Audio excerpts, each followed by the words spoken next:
appris italiano? Qui ne parle pas italien? Il y en a 1, 2, 3, 4, 5, 6. Va bene, on fera quelque chose. On commence par écouter une lecture de la part de David Morin. Prego. Je ne suis pas un acteur, mais bon, je suis ici en tant que parent. Mais j'ai fait du théâtre amateur. J'espère que j'ai conservé quelques techniques, mais je ne suis pas sûr. Grazie. Ça, malheureusement, c'est en italien. Moi, on me demande une traduction. Après, ce sera la traduction. Simultanée. Alors, c'est l'époque pré-mariage Morante-Moravia. Vous savez qu'ils étaient mariés.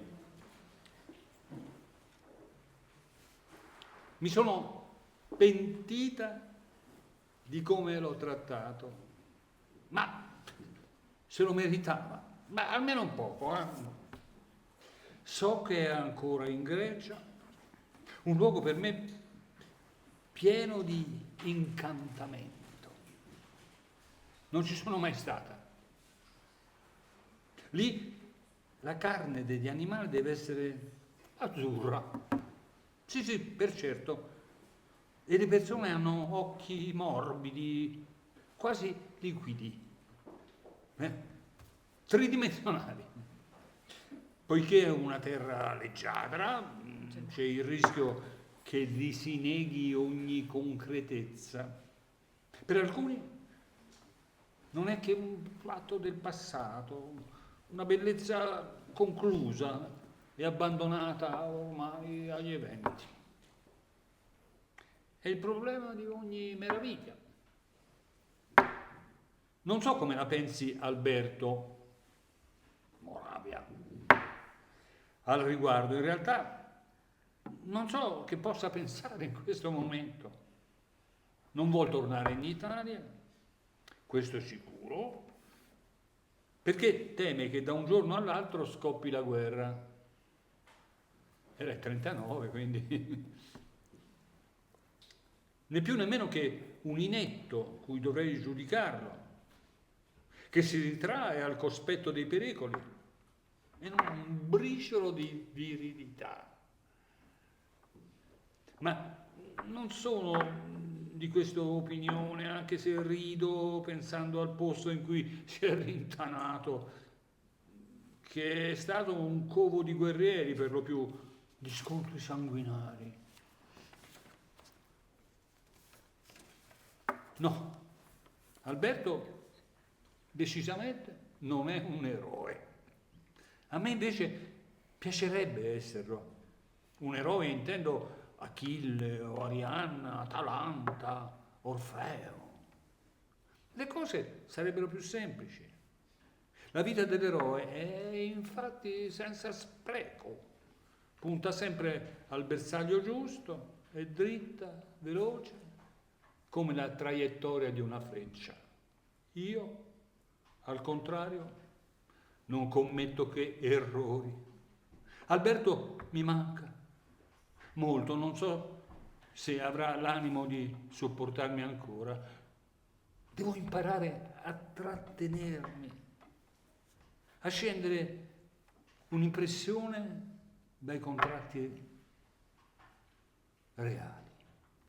Devo convincermi che attaccare, aggredire qualcuno non significa affatto renderlo più vicino. Amare non è un merito, amare bene lo è.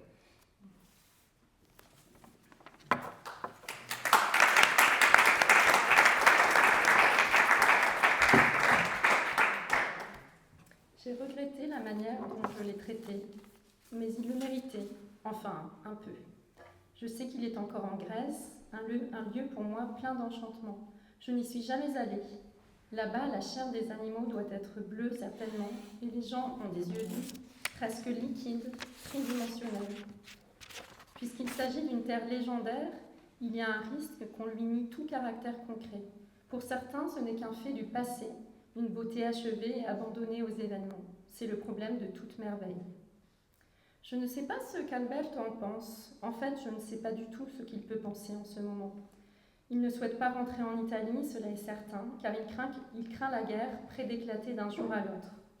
Il n'est ni plus ni moins qu'un incapable. Voilà comment je devrais le juger, lui qui fuit devant le danger, dépourvu de la moindre once de virilité.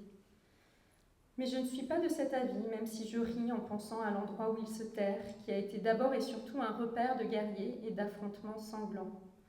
Non, Alberto n'est décidément pas un héros. Moi, en revanche, j'aimerais l'être, un héros, je veux dire. Achille ou Ariane, Atalante, Orphée. Les choses seraient plus simples. La vie du héros est sans gaspillage. Elle vise toujours la cible juste. Elle est droite et rapide, comme la trajectoire d'une flèche. Moi, au contraire, je ne commets que des erreurs. Alberto me manque beaucoup. Je ne sais pas s'il aura le courage de me supporter encore. Je dois apprendre à me contenir, à séparer mes émotions du réel. Je dois me persuader qu'attaquer, agresser quelqu'un ne signifie en rien le rapprocher de soi. Aimer n'est pas un mérite. Bien aimer en est un.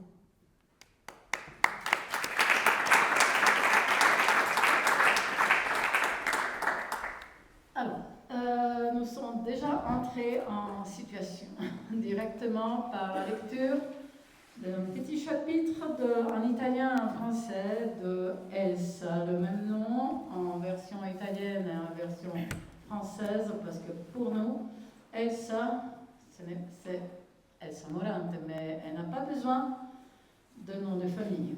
Pour les Italiens, pour les amateurs, pour les experts, les professeurs, les lecteurs.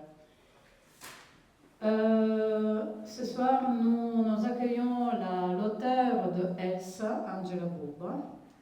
Je le dirai d'abord en italien, puis j'essaierai de le dire rapidement en synthèse en français. Mais je préparais le tout en italien, donc je parlo dell'italiano. Parto dall'italiano per dire che Angela Bubba è una giornalista, ma soprattutto una scrittrice e una ricercatrice. Ha cominciato forse prima a scrivere che a fare ricerca universitaria. Diceva prima che ha iniziato a 17 anni a occuparsi di Elsa Morante. Un primo testo, un primo libro a 20 anni è La casa, che entra nella dozzina Strega 2009.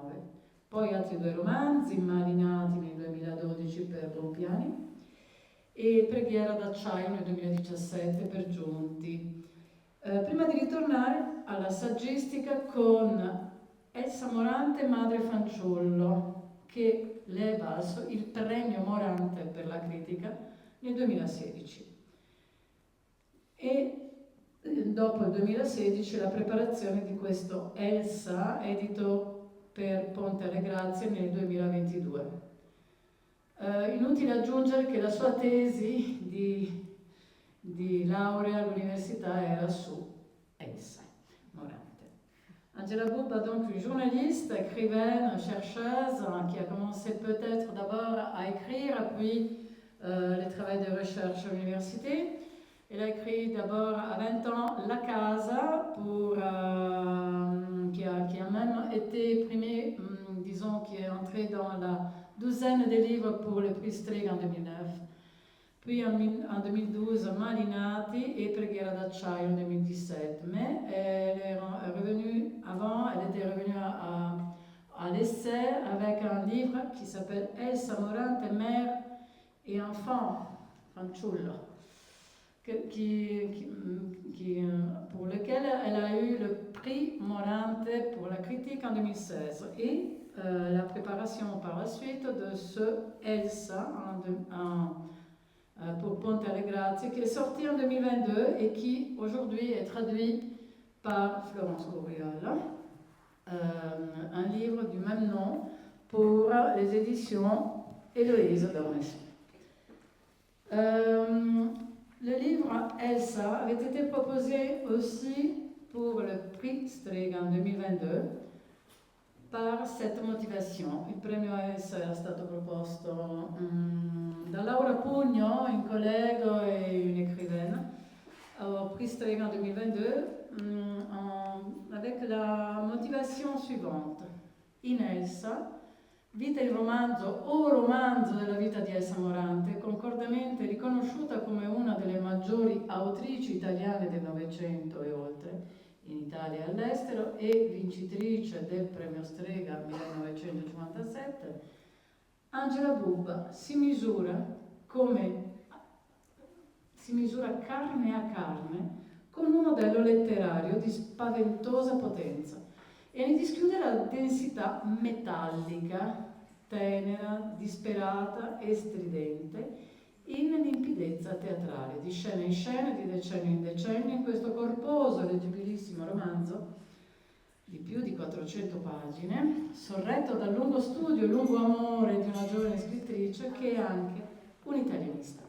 Elsa Morante, Alberto Moravia, Pierpaolo Pasolini, Luchino Visconti, i protagonisti della società letteraria e culturale del tempo, ci appaiono, ed è questa la parola perché di apparizioni si tratta, in situazioni, in flash, in impressione improvvisa, come corpi in movimento che lasciano una scia luminosa, permettendoci di cogliere ancora e sempre il loro bagliore da lontananze di tempi e spazi siderali, ed è un bagliore vivo.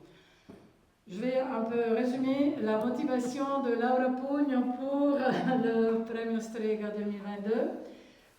Donc dans ce roman, qui est donc un roman de la vie, un roman de Elsa Morante, qui Elsa Morante est reconnue comme l'écrivaine parmi les plus importantes du XXe siècle et au-delà, en Italie comme à l'étranger. Une dame écrivaine qui a eu le Premio Strega elle aussi en 1957. Alors dans ce livre, Bubba se mesure avec un modèle littéraire qui a une puissance vraiment épouvantable.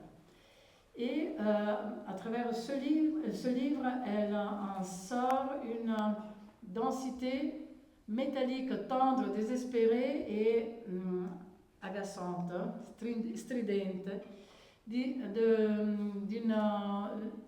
qui est limpide d'une façon théâtrale, limpidezza teatrale. Lors de scènes et des décennies de ce roman qui est très important parce qu'il compte plus de 400 pages mais qui est très lisible, on retrouve le grand amour d'une jeune écrivaine qui est aussi chercheuse en italien. On y voit passer des personnages Morante, Moravia, Pasolini, Luchino Visconti, des protagonistes de la société littéraire et culturelle qui nous paraissent, c'est vraiment ça le mot, parce qu'il s'agit vraiment d'apparition dans des flèches ou dans des situations, d'une impression soudaine comme de corps en mouvement qui laissent une scie très lumineuse et qui nous permettent de saisir de plus en plus leur intensité à partir de loin, dans des temps et des espaces très loin, mais qui remontent d'une bagliore vivo, d'une clarté vivante. Alors, pour parler de cela, on voit aussi derrière la partie italienne, il y a aussi des communications, des phrases. Par exemple, Andrea Tarabia dit que ce roman est écrit dans une langue qui est violente, sensuelle, somptueuse, une langue extraordinaire avec laquelle elle raconte et plus que montrer, elle fait vivre. C'est plus d'un signal pour dire que la littérature italienne n'est pas morte, mais elle est ici, elle est maintenant. Je ne le dis pas en italien parce qu'on connaît déjà ça. Et donc il s'agit d'écrivains qui parlent d'écrivains, scrittori che parlano di scrittori e presentano una scrittrice. Aussi Paolo Giordano ha dit forse Angela Bubba è una reincarnazione, peut-être Angela Bubba s'est réincarnée. Allora, scrittori che parlano una scrittrice, Angela Bubba che parla di una scrittrice, meglio ancora, parla di un mito, o in pratica racconta di una donna, di una scrittrice che si voleva far chiamare scrittore. Elsa Morante ne voulait pas qu'on l'appelle écrivaine, mais écrivain. Elsa aveva per la realtà la stessa simpatia che i suoi numerosi gatti avevano per l'acqua. Donc, Elsa avait pour la réalité la même sympathie que ses chats avaient pour l'eau. Elle était donc contraire à la réalité. Elle essayait de se retrouver dans un univers plutôt imaginaire, fait de personnages qui ne sont pas réels, mais qui sont très très vivants et libres, comme on verra Arturo. La question que je lui pose, la domanda è, quindi, la metanarrazione, Angela Bubba, è un punto innegabile di partenza, o una chiave di lettura anche di questo romanzo. Noi oggi qui vogliamo omaggiare Elsa Morante. Sono passati 40 anni dalla sua morte ed è un pretesto per ricordare la parola, le parole, lo stile, i luoghi di un'appassionata di arte e di scrittura. Colei che ha scritto che tutte le vite sono, in un certo senso o nell'altro, delle vite mancate. L'arte è lì per sanare tutte queste mancanze. La domanda però che le faccio è: le fa piacere quando le dicono che si è imbozzolata nella scrittura e nei modi di Elsa Morante? Avant de répondre, je le redis un peu en français. C'est la métanarration, un point de départ ou une clé de lecture.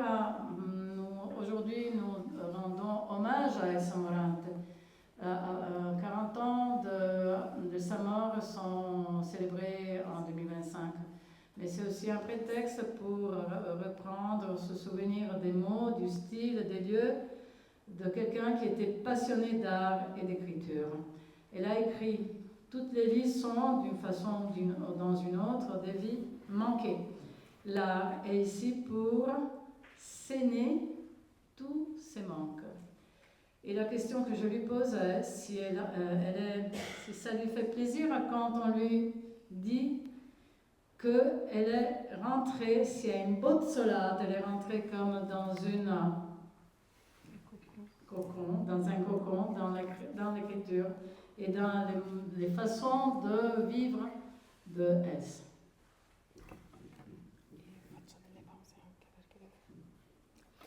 Buonasera, innanzitutto grazie prima di rispondere a questa domanda all'Istituto Italiano di Cultura di Lione e agli altri ospiti, David Morante, la mia splendida traduttrice, Laurence Curiol-Seita, e grazie anche a voi tutti per essere qui. È una domanda questa un po' spinosa, lo ammetto, a cui devo rispondere. Io non mi sento assolutamente schiava di Elsa Morante, in questo senso non mi sento per niente imbozzolata nella sua scrittura, anzi mi sento molto libera.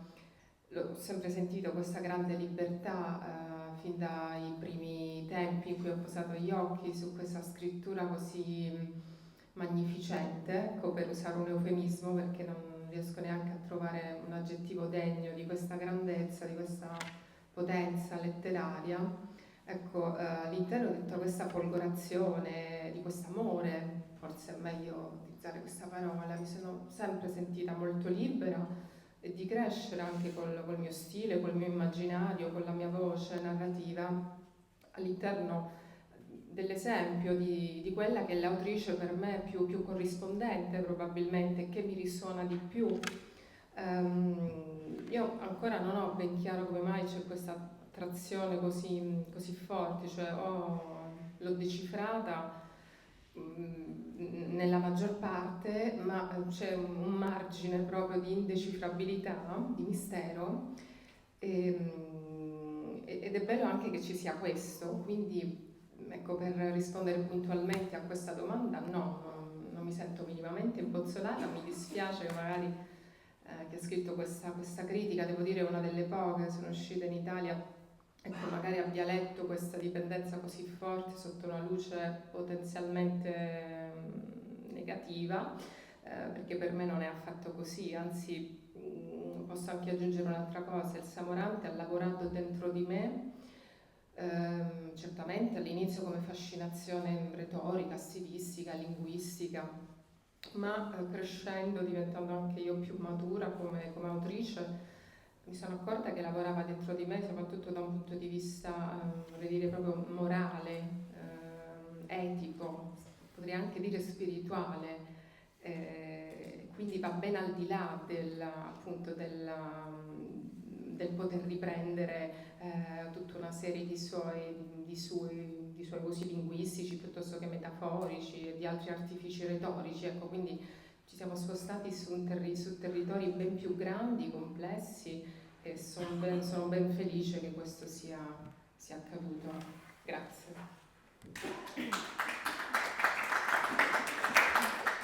Alors pour les personnes qui ne comprennent pas l'italien, je la remercie, merci à l'Institut, aux autres invités, David Morante, ma traductrice, à vous aussi qui êtes là ce soir. La question est un peu épineuse en fait, parce que je ne me sens pas esclave d'Elsa Morante, et donc cette image de la critique et cette image du cocon ne m'est pas vraiment très chère, puisque moi je me suis toujours sentie très libre dès le début, dès les premiers moments où j'ai connu en fait l'œuvre d'Elsa Morante. Au contraire, et donc depuis le début, cette écriture que je définirais comme une écriture magnifique, pour utiliser un euphémisme, parce que je ne trouve pas d'adjectif assez digne de son écriture et d'elle-même.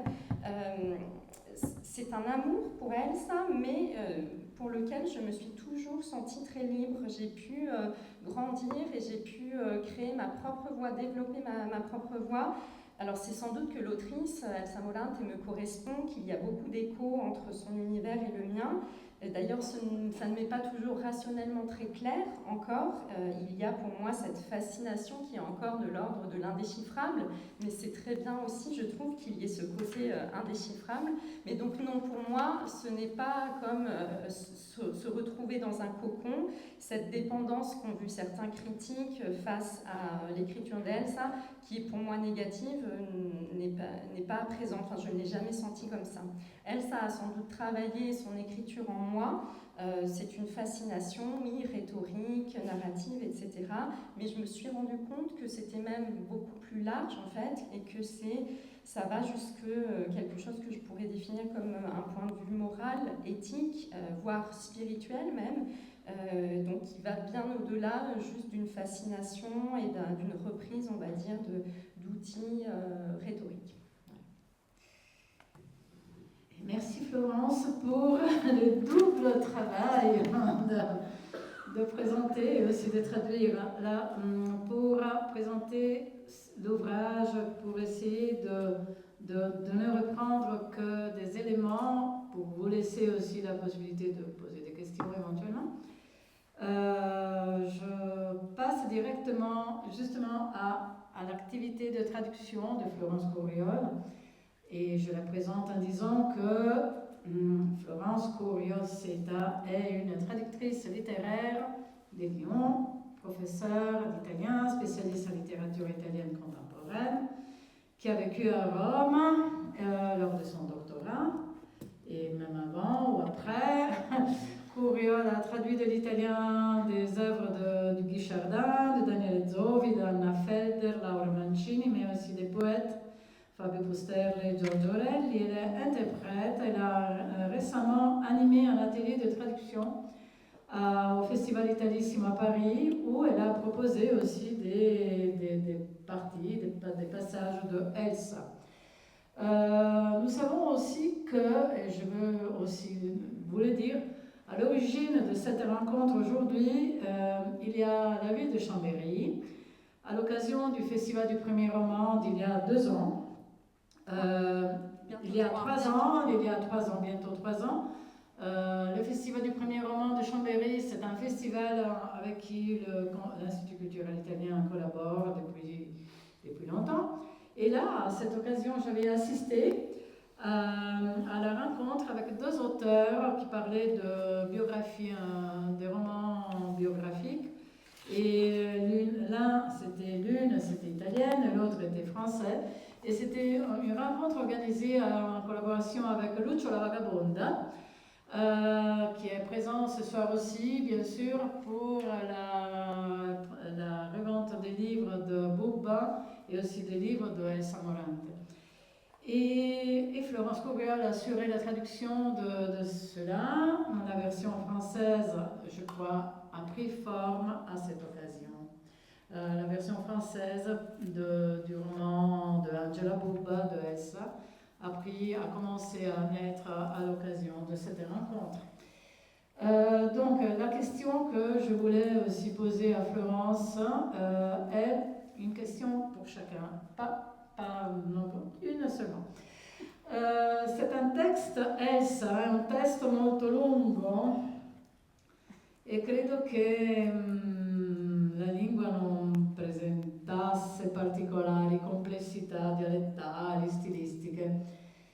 Ho visto nella mise en page, nell'edizione francese, che ci sono delle differenze, le prime 4 parole del capitolo o la prima frase sono sempre in un carattere diverso, in corsivo. E non so se questa è stata una scelta editoriale o è di tutti i testi, e anche sapere se questa avventura di traduzione che cosa ti ha lasciato. Una volta scritto il punto finale di questo viaggio, perché si tratta di un viaggio nell'Italia intellettuale del Novecento. Et je traduis rapidement la question. Donc, il s'agit d'un texte très long qui ne présente pas trop de complexité pour les styles et pour les dialectes. Il y a dans la mise en page un petit choix de mettre les 4 premiers mots du chapitre en italique. Peut-être c'est un choix stylistique de la maison d'édition, ou c'est pour tous les textes, ou bien c'est pour marquer de quoi on parle dans les chapitres. Et aussi savoir s'il y a eu une fois cette aventure, quand elle est terminée, ce qu'elle t'a laissé une fois justement écrit le point final de ce voyage dans l'Italie intellectuelle du XXe siècle. Alors, je vais essayer de répondre. Merci Anne pour ces questions. Oui, ça remonte au Festival de Chambéry et en fait à l'invitation de la Lucciola, comme tu disais, autour d'Angela. Donc c'est grâce à Cristiano de la Lucciola que j'ai connu Angela d'abord en étant son interprète effectivement, puisque c'est un complément de mon activité artistique. Et on a tout de suite beaucoup échangé. J'avais donc lu son roman, ce roman biographique sur lequel elle intervenait dans une table ronde avec un auteur français, Rémi David, qui lui avait écrit un roman biographique, justement, sur Jean Genet. Et donc la question était autour du genre, en fait, du roman biographique qui pose un certain nombre de problématiques, bien sûr, et qui sont à l'œuvre ici dans le roman d'Angela. Donc ça a été une première très belle rencontre, et à partir de là, en effet, est né vraiment mon intérêt pour l'écriture d'Angela, qui était lié bien sûr à mon intérêt en tant que chercheuse et en tant que passionnée de littérature pour Elsa Morante.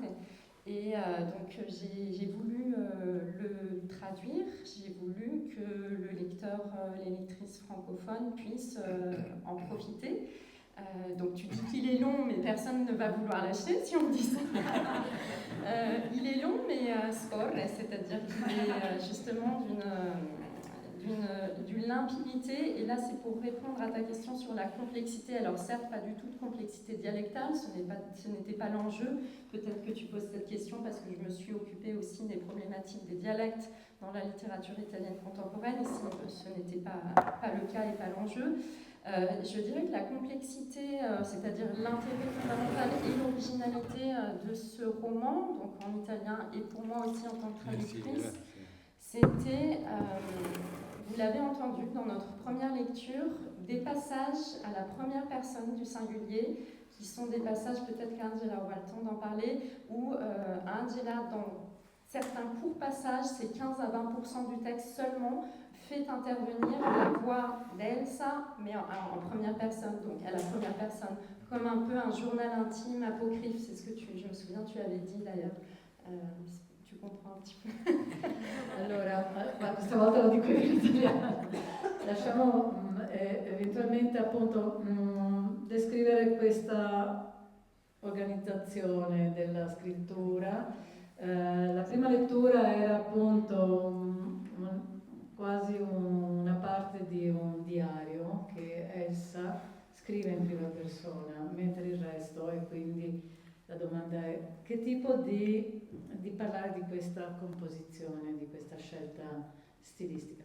Et donc le reste est pour ceux et celles qui ne comprennent pas, et après Angela va justement rebondir sur ça avant que je reprenne, le reste est à la troisième personne en fait du singulier. Voilà.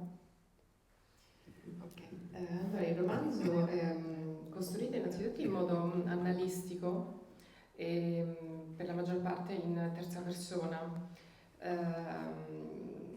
Io sono molto legata a quello che chiamo l'istituto della lettera, del diario, mi piace molto, e immaginare un romanzo totalmente in terza persona in cui volevo comunicare un'Elsa Morante molto molto anche intima nelle sue, certamente nei suoi momenti di gloria, ma anche nelle sue cadute, nelle sue miserie, che sono poi le miserie di tutti noi, di qualsiasi essere umano. Ecco, mi sembrava giusto, assolutamente coerente con il tipo di operazione editoriale che volevo fare io, con l'idea di romanzo biografico che avevo in mente, ecco, inserire anche delle parti diaristiche che inframmezzano questa narrazione analistica in terza persona in prima.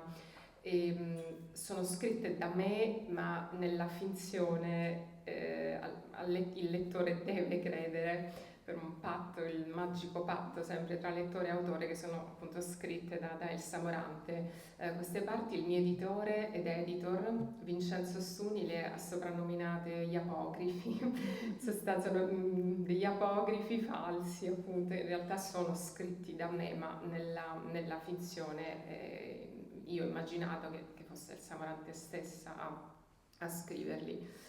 E devo dire questo equilibrio appunto tra questi due punti di vista diversi, tra queste due voci narrative, una prima persona e una terza, e secondo me l'equilibrio migliore ha creato appunto queste due voci, questi due focus che rimbalzano costantemente. Le parti in prima persona poi volutamente sono molto più dense, emotivamente proprio parlando, non solo stilisticamente, sono una sorta di, non voglio dire degli enigmi, ma sono delle parti iperconcentrate delle emozioni del Savarante, della sua poetica, del suo quotidiano anche, che in qualche modo parte dopo parte aprono una sorta di porta per i capitoli successivi, e questo non era voluto, perlomeno intenzionalmente, però poi mi sono resa conto che in maniera forse anche spontanea le avevo progettate anch'io seguendo questo dosaggio di densità. Anche in questo caso devo dire che ecco, anche trovare questa sorta di equilibrio ha giovato molto poi al risultato finale. Donc oui, la plupart du texte, la majeure partie du texte est à la troisième personne, mais comme je suis très liée au genre du journal intime et que je voulais écrire un roman biographique, justement, l'idée de faire un roman totalement, complètement à la troisième personne pour parler d'Elsa et pour en parler de manière également intime dans tout ce qu'elle a pu vivre, dans les misères aussi qui sont toutes les misères d'un être humain. En fait, je trouvais que dans l'idée que j'avais d'écrire un roman, le fait d'insérer des parties à la première personne pouvait vraiment créer quelque chose. C'est parti à la première personne. Ce sont moi qui les ai écrites, mais dans la fiction, c'est-à-dire dans le fameux pacte de fiction, le pacte de lecture, le lecteur, la lectrice doit croire que ils sont, bien sûr, ces passages sont écrits, dits par Elsa. Mon éditeur, Vincenzo Suni, les a définis justement des apocryphes, c'est pour ça que je parlais de ça tout à l'heure. Et je crois que cet équilibre que j'ai réussi, en tout cas que j'ai voulu trouver entre ces deux points de vue, était ce qui pour moi était le meilleur pour écrire un roman biographique sur Elsa Morante.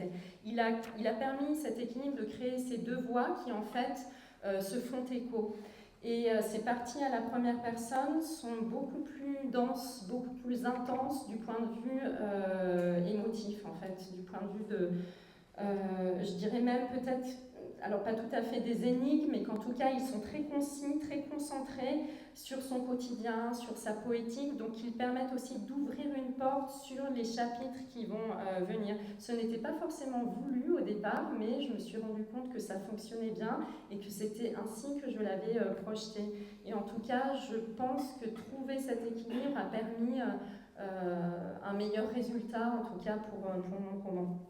Voilà, et donc si je peux terminer du coup sur, sur les complexités, je crois que donc Angela en a parlé, c'était vraiment de faire entendre, c'est justement, je rebondis moi-même, je fais écho à ce qu'Angela vient de dire, recréer ces deux voix qui sont donc assez différentes, d'abord par les pronoms personnels de manière très basique, mais également par tout un choix. Effectivement, l'émotion est beaucoup plus présente dans les passages qui sont des passages aussi en italique du point de vue typographique. Et puis une autre chose très originale chez Angela était la manière dont on rencontre tout un tas de grandes personnalités, de grandes figures du monde intellectuel, bien sûr, qu'a côtoyé Elsa Morante, à commencer par Moravia, Pasolini. Si on a le temps, on lira un passage donc, que tout le monde connaît, tous les lecteurs, toutes les lectrices italophones, certains aussi lecteurs, lectrices françaises, francophones. Et en fait, c'était la manière dont elle les décrivait également, c'est-à-dire des fois des expressions, une utilisation vraiment très originale d'un adjectif avec un nom, donc ne jamais banaliser en fait cette manière dont elle avait de présenter et de décrire des personnages qui sont des personnages en fait publics, donc que tous les Italiens, toutes les Italiennes connaissent. Je crois que c'était principalement ça, les complexités et l'intérêt que j'ai trouvé dans ce texte. Pour ce qui est des choix typographiques, en fait, non, les choix typographiques sont vraiment uniquement des choix de l'éditrice, de la maison d'édition Héloïse d'Ormesson, qu'ils appliquent à tous leurs romans. Et c'est uniquement, je crois que tu faisais juste allusion, Anne, effectivement à la première phrase de chaque chapitre qui est en lettres capitales, mais ça fait vraiment juste un choix typographique du début des chapitres de la maison d'édition. Ça n'a pas grand intérêt pour le... voilà, pour je montrer que j'avais lu dans les deux versions. Tu as lu de manière très précise.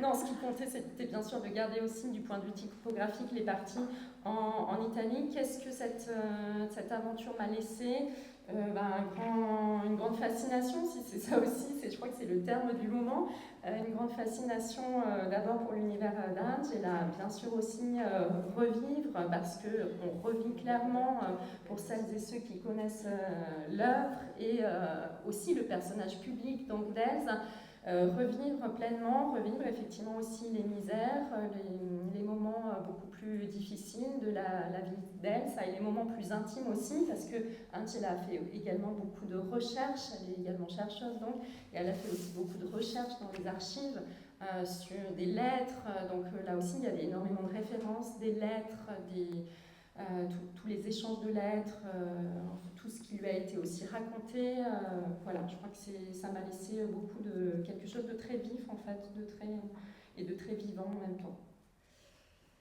Alors, oui, merci. Et on termine par David Morante. David. Donc, c'est le neveu, le fils du frère de Elsa Morante. Il a été diplomate pour l'État italien. Il a toujours cultivé une passion pour le théâtre, on l'a bien vérifié. Et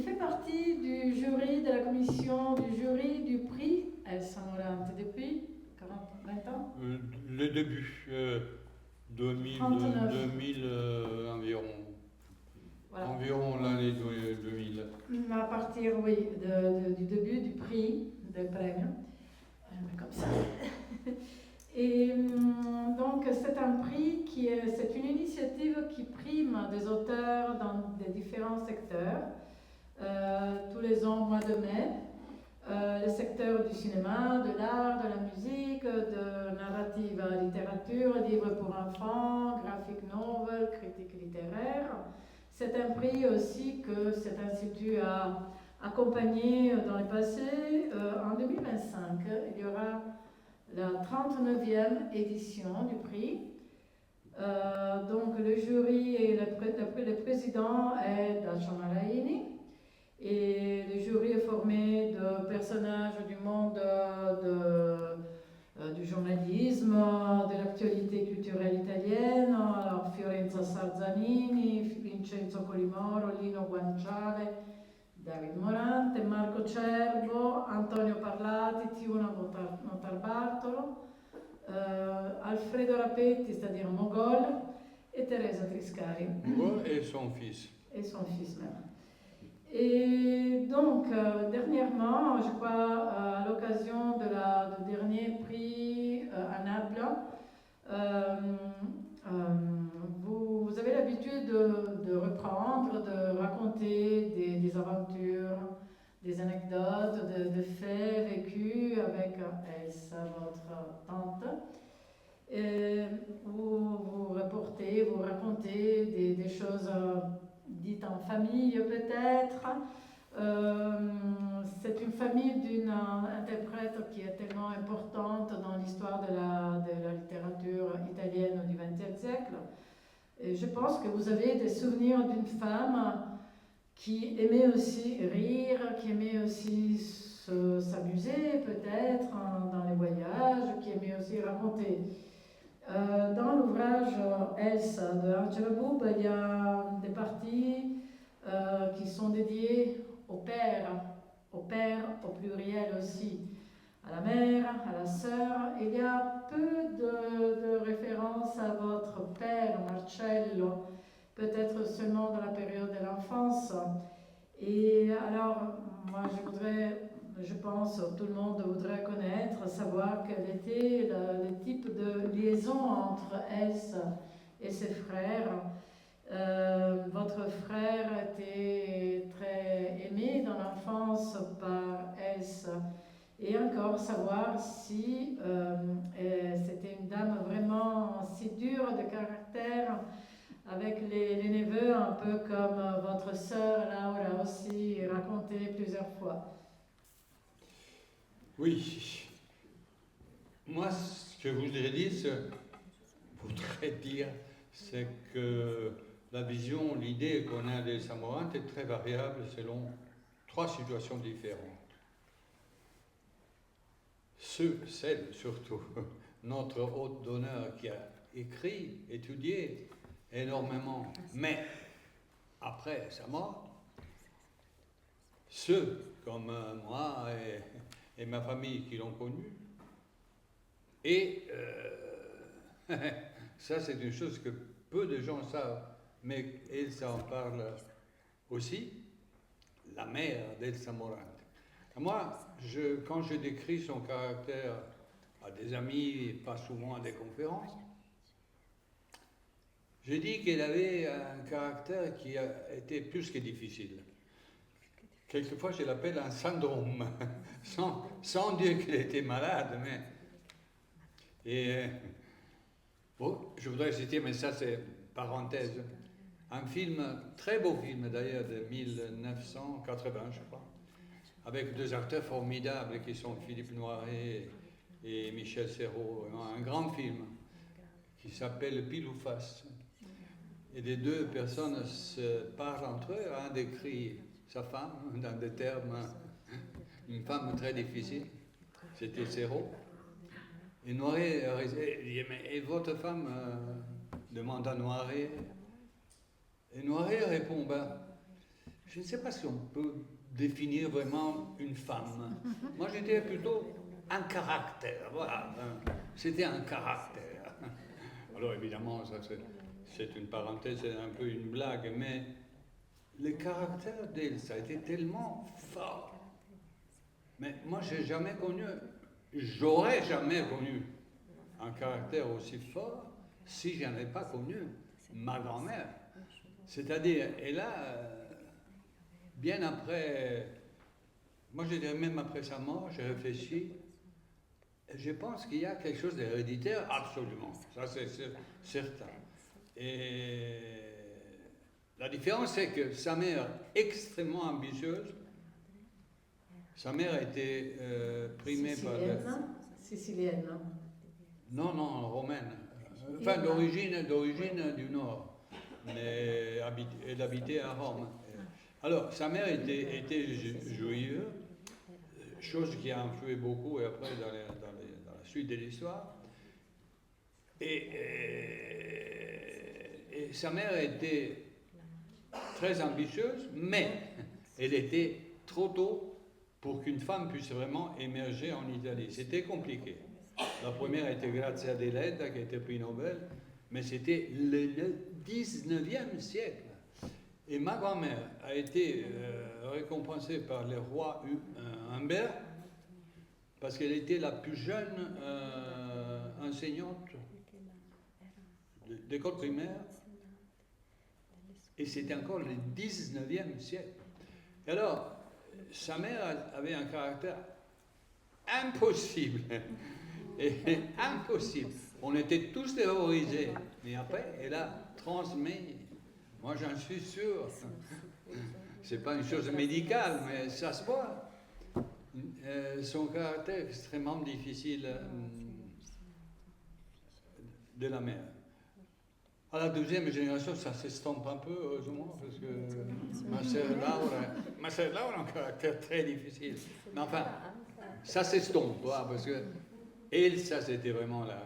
Et comme j'ai raconté plusieurs fois dans des conférences, et comme je dis aussi à Angela, qui n'est pas forcément d'accord, mais enfin, bon, sur ces points, mais les amitiés d'Elsa Morante duraient maximum 2 ans, pas plus. C'est le record. Des disputes qui étaient violentes.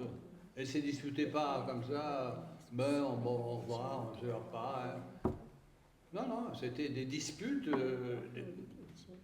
des cris et des actes, heureusement pas violentes au sens physique, mais très, très durs. Et donc, c'était aussi l'intolérance. Mais là, ça serait trop long, maintenant on n'a pas le temps d'en parler. Mais moi, j'ai pensé, mais j'ai réfléchi bien après sa mort. Avant, je n'avais pas la possibilité de réfléchir. Bien après sa mort, j'ai pensé que ces gens-là, qui ont évidemment dans l'ADN quand même quelque chose, en italien, il y a un mot qui n'existe pas en français, malheureusement, qui s'appelle prepotente. Prepotente, c'est un peu plus qu'autoritaire, c'est quelqu'un qui veut s'imposer tout le temps. Donald Trump, pour se comprendre. Elle voulait s'imposer toujours. Et si quelqu'un ne cédait pas à ce qu'elle disait, il le lâchait, il le laissait partir. Et c'était donc c'est une belle occasion pour passer, grâce à ce témoignage, qu'on revoit aussi dans les livres, à quelque chose qu'on voudrait aussi vous lire aux rencontres et aux amis de Elsa Morante. On passe peut-être une lecture en italien et en français du jour où elle rencontre, elle fait la connaissance de la parte in italiano, forse Angela si presta. Allora, sì.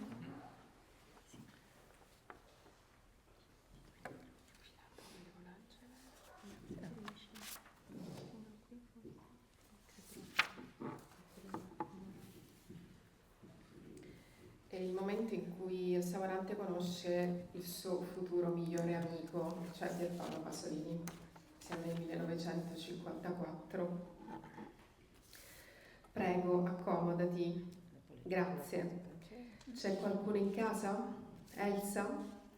Alberto si volta per chiudere la porta, poi guarda l'ospite accennando un sorriso. Ha davanti a lui un giovane uomo, dal corpo esile ma nervoruto. Lo conosce da qualche giorno.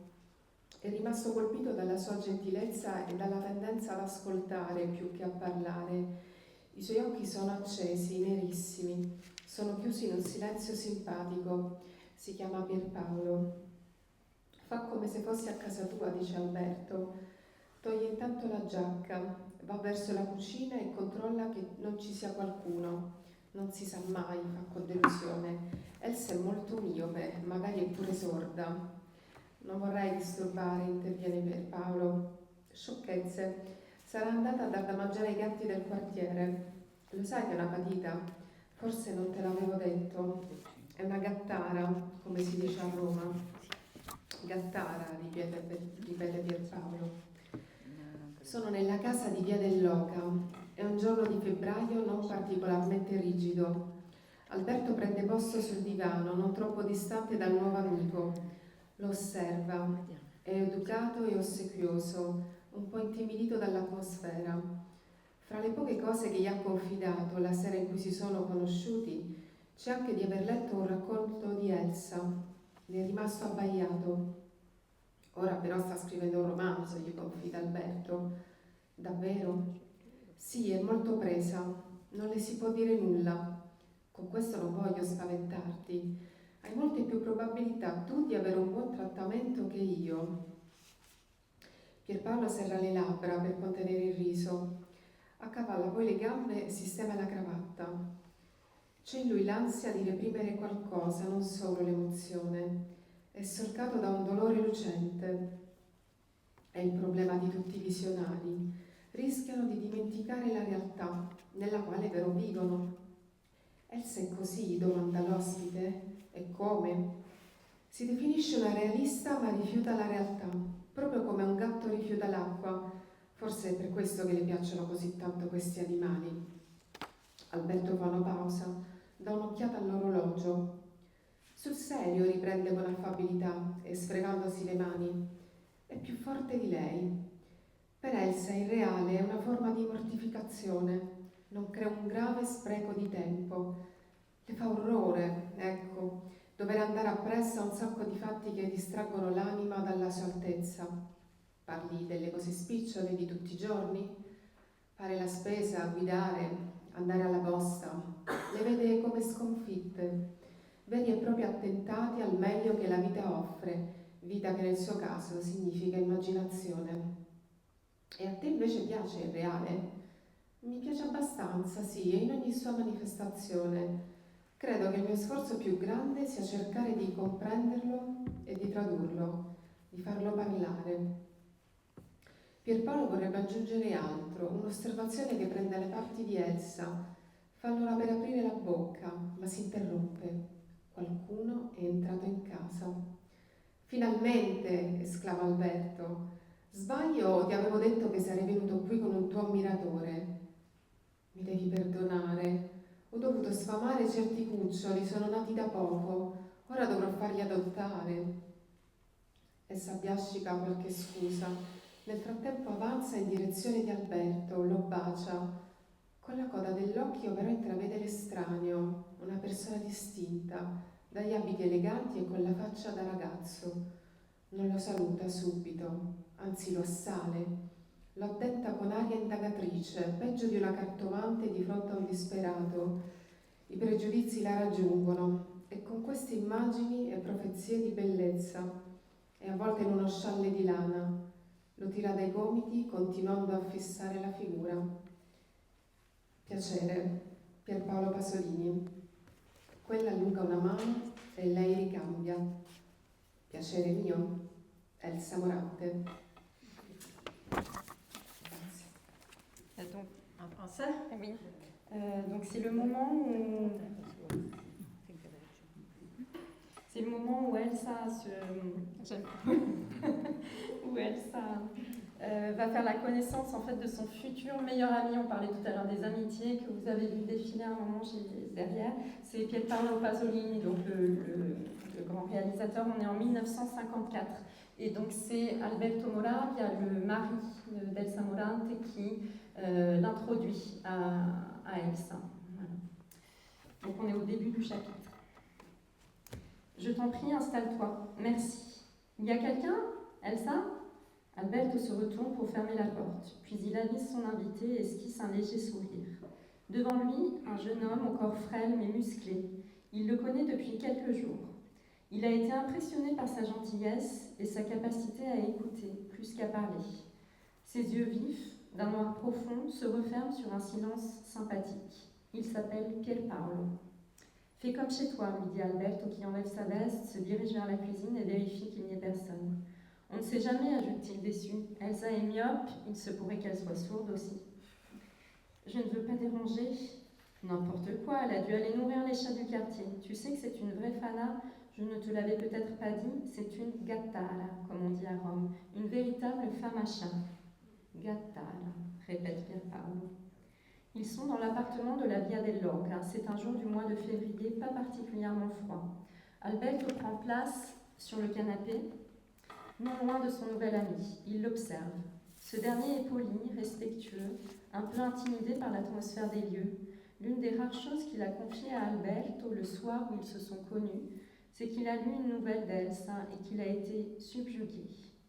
Elle écrit un roman en ce moment. C'est vrai ? Oui, elle est très prise par ça, on ne peut plus rien lui dire. Je ne vais pas t'effrayer, bien sûr.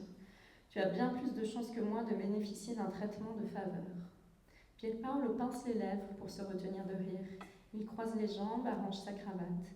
C'est comme s'il y avait chez lui une terrible envie de réprimer quelque chose, et pas seulement une émotion, une douleur lumineuse le traverse.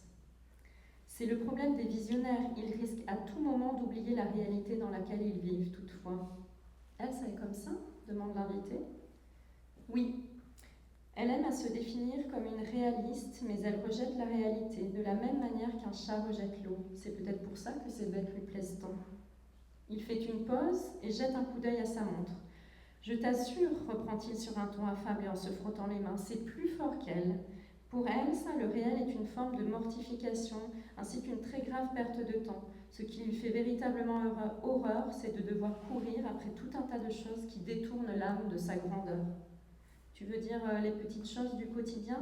Oui, faire les courses, conduire, aller à la poste. Elle voit tout cela comme des défaites, comme de véritables attentats à ce que la vie offre de meilleur. Vie qui, dans son cas, est synonyme d'imagination. Tandis que toi, tu aimes le réel ? Je l'aime pas mal, oui, et sous toutes ses formes. Je pense que mes plus grands efforts sont de tenter de le comprendre et de le traduire, de le faire parler. Pierpaolo voudrait ajouter quelque chose, une remarque qui prenne le parti d'Elsa. Il est sur le point d'articuler une phrase, mais s'arrête net. Quelqu'un vient d'entrer. Vient d'arriver, pardon. Enfin, s'exclame Alberto, je me trompe ou je t'ai dit un jour que je t'amènerais un de tes admirateurs ? Je te prie de me pardonner, j'ai dû aller nourrir des chatons qui viennent de naître. Il faudra que je les fasse adopter. Elsa bredouille quelques excuses. Elle s'avance vers Alberto et l'embrasse. Du coin de l'œil, elle aperçoit l'étranger, une personne distinguée, un visage d'adolescent, des habits élégants. Elle ne le salue pas tout de suite. Elle l'attaque plutôt, le croque d'un air inquisiteur, pire qu'une cartomancienne face à un désespéré. Les préjugés la rattrapent et à leur suite des images et des prophéties annonciatrices de beauté. Elle est enveloppée dans son châle en laine, le tire sur ses coudes tout en continuant à fixer l'individu. Enchanté, Pierpaolo Pasolini. Il lui tend la main, elle la lui donne à son tour. Moi de même, Elsa Morante.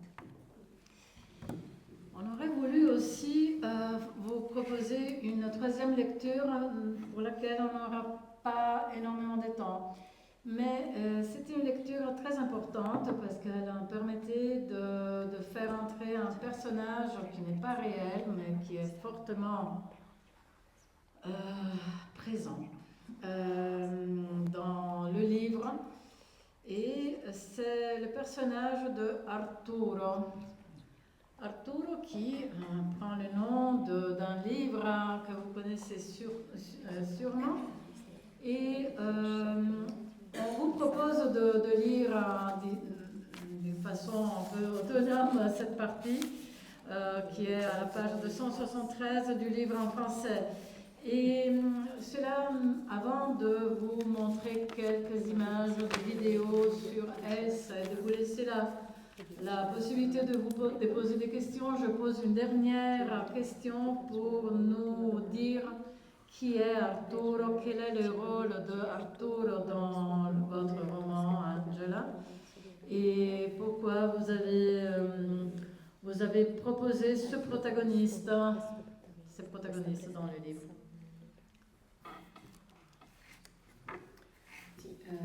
Arturo Gerace è ovviamente il protagonista dell'Isola di Arturo, uno dei romanzi, sicuramente il romanzo del mio cuore di Elsa Morante, uno anche dei più conosciuti comunque dopo la storia in tutto il mondo.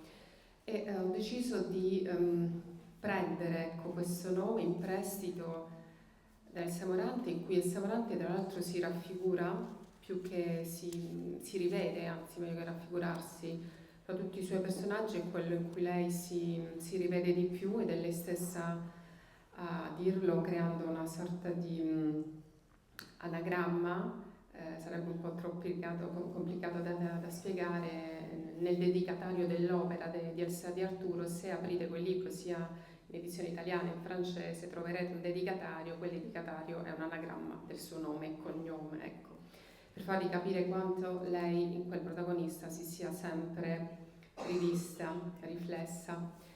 Perché ho deciso di renderlo personaggio della storia? Vi spiego rapidamente. Io, mentre mi accingevo a chiedere la mia seconda tesi in letteratura italiana, sempre su Elsa Morante, volevo rileggere tutta l'opera di Elsa Morante alla luce di due cose che risuonavano di più nella mia sensibilità, cioè leggendo e rileggendo questa grande autrice mi ero resa conto che c'erano due grandi temi dominanti nella sua letteratura, e cioè quello della maternità, del materno, che è letteralmente esplosivo in tutte le sue opere, e quello dell'infanzia fanciullezza. Mi domandavo come mai questo incrocio assolutamente non casuale, da dove provenisse questo incrocio così forte, così ossessionante, per non dire morboso, nei suoi libri. Ecco, mi ricordo che poco prima che andassi a chiedere questa mia seconda tesi, leggo un'intervista di Adriano Sofri, un intellettuale italiano, grande amico di Elsa Morante, che parlava appunto di lei, un'intervista del 2011, quindi relativamente anche molto recente, in cui parlava di alcuni aspetti della vita di Elsa Morante di cui nessuno conosceva, e in una sua risposta disse: in realtà lei ha sofferto per tutta la vita per un aborto praticato neanche a 20 anni, a 19 anni. E lì ho fatto veramente 2+2, ho capito da dove veniva quell'attaccamento così forte al senso, al tema del materno e quindi a quello dell'infanzia.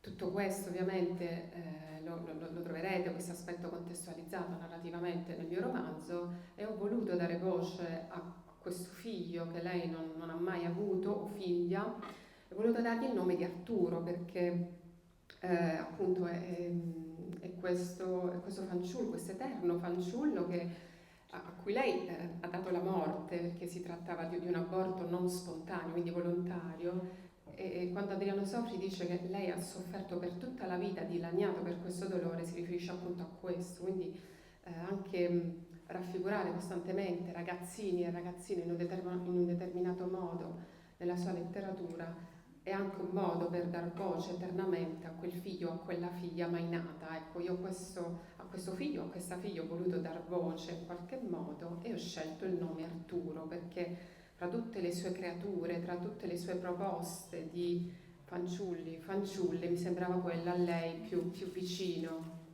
quello più risonante. Questi sono... Vai. E quello che rispondesse meglio alle sue caratteristiche. Per questo ho inserito questa figura che non voglio definirla in realtà un fantasma, mi sembrerebbe riduttivo. una sorta quasi di, non so, fantasia incarnata, mi sembra molto più bella come espressione con cui lei dialoga, tra virgolette, in vari modi, fino a un punto principale, il maggiore del romanzo, in cui queste due figure, madre e figlio, arriveranno poi a un dialogo che è uno forse più toccante del romanzo. Grazie. Oui, il s'agit donc d'Arturo Gerace, qui est le protagoniste de l'île d'Arturo, qui est sans doute mon roman de cœur, enfin vraiment le roman que j'ai préféré d'Elsa Morante, et qui est aussi le plus connu après La Storia.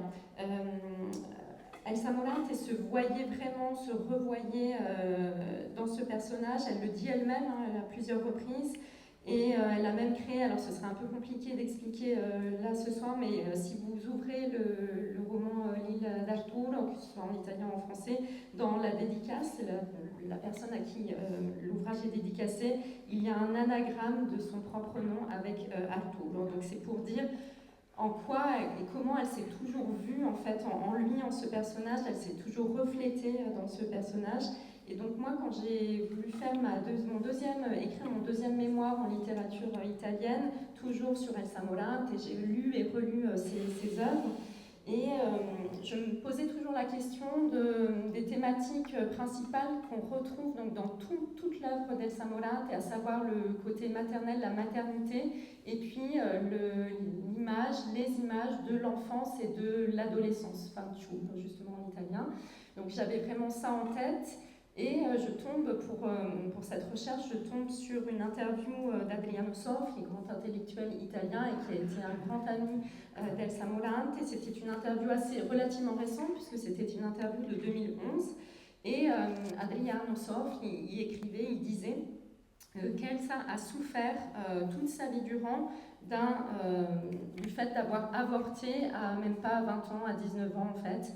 Et donc c'est là que moi j'ai vraiment compris pourquoi il y avait aussi cet attachement au côté maternel, aux thématiques de la maternité, de l'enfance. Et tout ça, en fait, vous le retrouverez dans mon roman. J'ai voulu, par la figure justement d'Arturo, et je lui ai donné ce nom-là pour les raisons que je viens d'évoquer, j'ai voulu redonner cette voix à cet enfant, garçon, fille, plutôt garçon puisque c'est Arturo, qu'elle n'a jamais eu. Et elle décrit sans cesse des enfants tout le temps, il y a toujours cette voix, et moi j'ai voulu lui redonner un peu cette voix à cet enfant qui n'est jamais né. Et pour moi, je crois qu'Arturo, c'était vraiment celui qui lui correspondait le mieux. J'ai donc inséré cette figure que je ne considère pas comme un fantôme dans mon roman, mais plutôt, je voudrais dire, une figure de l'imagination, de l'imaginaire incarné. Voilà, je préférerais le décrire comme ça, avec qui, en fait, Elsa va dialoguer pendant tout mon roman. C'est très important de souligner cette figure. Et on voudrait terminer en vous montrant deux vidéos très très courtes de la premiation du Premio Strega en 1957 où on entend la voix de Elsa Morante et une petite interview à Natalia Ginzburg où elle parle de son rapport avec Elsa Morante. À partir de là, on pourra peut-être poser quelques questions et passer directement aux dédicaces. Questo libro scrivere una storia che somigli un po' in certe cose a Robinson Crusoe, cioè la storia di un ragazzo che scopre per la prima volta tutte le cose più grandi, più belle, anche quelle brutte della vita. Per lui tutto è avventura, è stupore, è bellezza, perché vede le cose per la prima volta e non ha nessuna esperienza né del bene né del male. E siccome vive in una delle isole più belle che io abbia mai conosciuto, che è l'isola di Procida, tutto quello che gli cade sotto gli occhi è di una particolare bellezza. Il gioco del sortileggio l'ho riletto di recente, ne parlo perché in qualche modo sono legata sentimentalmente a questo libro, perché è accaduto che quando Elsa l'ha scritto me l'ha mandato, io ero a Torino, lavoravo alla casa editrice Inari e non mi sono mai potuta spiegare perché l'abbia mandato proprio a me e non per esempio a Pavese che era allora molto più autorevole di me nella casa editrice. Io ero orgogliosa di aver conosciuto una persona così di tanta grandezza e penso che sia stato uno dei beni della mia vita di aver conosciuto una persona come Elsa. No, non sentivo competizione, no, non credo. Mi è capitato di invidiare la sua grandezza, di aver pensato vorrei essere anch'io grandissima, questo sì, ma non era una cosa che intossicava il mio rapporto con lei, no, perché quando leggevo i suoi libri li amavo tanto che l'invidia spariva. E lei la considera proprio un classico? Io la Cioè, considero uno dei grandi scrittori del nostro secolo, uno dei grandi scrittori. Lei voleva che si dicesse scrittore, non scrittrice. E aveva ragione in qualche modo, perché uno quando scrive scavalca il proprio sesso, cioè lo conserva ma lo scavalca, è difficile spiegare. Essere una donna per uno scrittore è come per Svevo essere triestino, cioè è nelle radici del suo scrivere, ma è anche qualcosa che viene oltrepassato. Alors, je crois qu'on peut applaudir à Elsa Morante.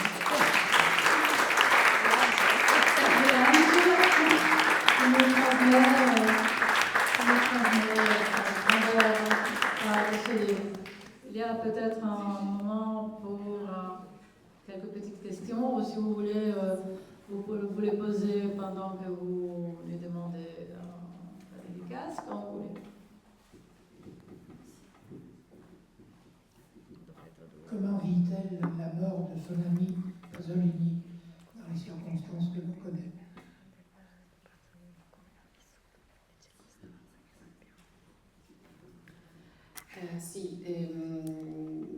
Poco prima della morte di Pasolini, la loro amicizia già da qualche anno, ne parlavamo anche prima con David Morante, si era fortemente incrinata sia per vicende loro personali che per vicende poi diventate pubbliche.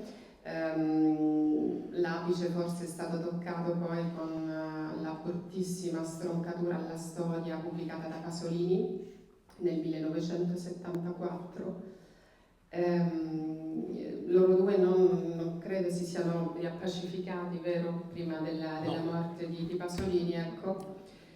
Tuttavia loro erano veramente migliori amici, non nel senso banale, un po' come si può generalizzare, ma lo erano pienamente. Due migliori amici così vicini, anche forse così simili nel loro carattere, così fumantino, così trattabile, alcune volte volubile, sono arrivati poi infatti a condividere tutto, quindi compreso incomprensioni, scusate il gioco di parole, litigi furibondi, male parole, eccetera, eccetera.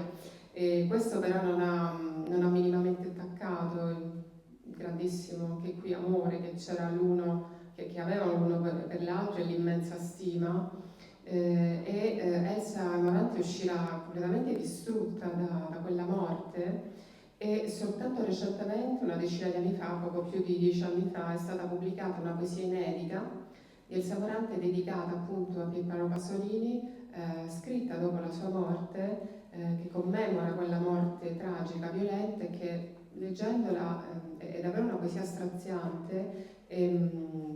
È una delle poesie più belle, non solo che raccontano non solo il loro rapporto, ma è una delle poesie più belle proprio sull'amicizia, su questo sentimento enorme, straripante e resistente all'infinito che è appunto l'amicizia.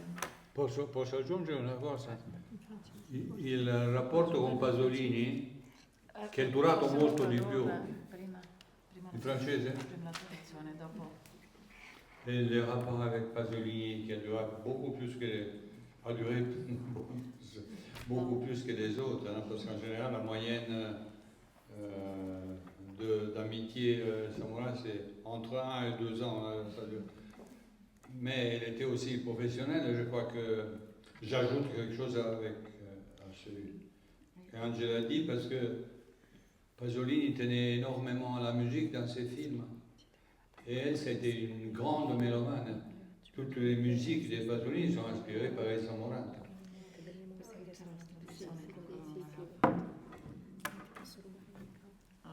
Alors, je traduis rapidement ce que Angela a répondu à monsieur.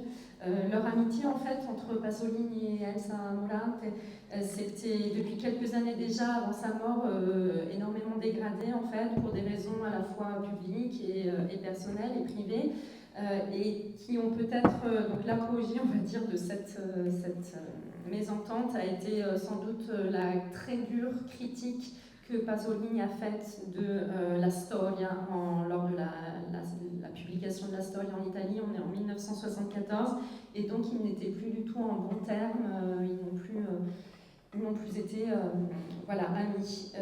Ils étaient cependant, juste avant, bien sûr, de rompre, entre guillemets, ils étaient vraiment ce qu'on peut appeler des meilleurs amis, de très bons amis. Il y avait ce véritable sentiment d'amitié, d'amour, d'amitié, mais de l'une pour l'autre, et d'estime aussi, dans des personnes en fait aussi très semblables, au caractère un peu peut-être capricieux, d'où aussi ces grandes colères qu'ils ont pu avoir l'un avec l'autre et l'un contre l'autre.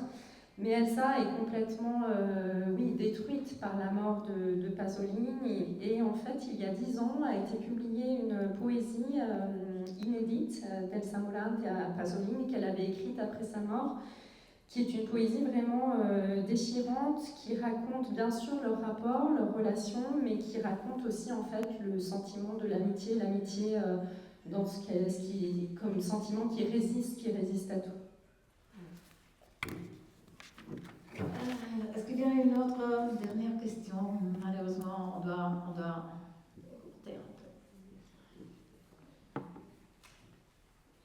peu. On termine.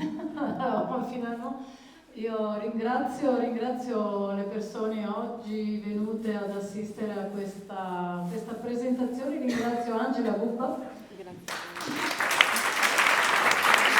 Ringrazio Dani Morante. E proprio per la duplice veste oggi, e auguro tanto successo alla versione francese. E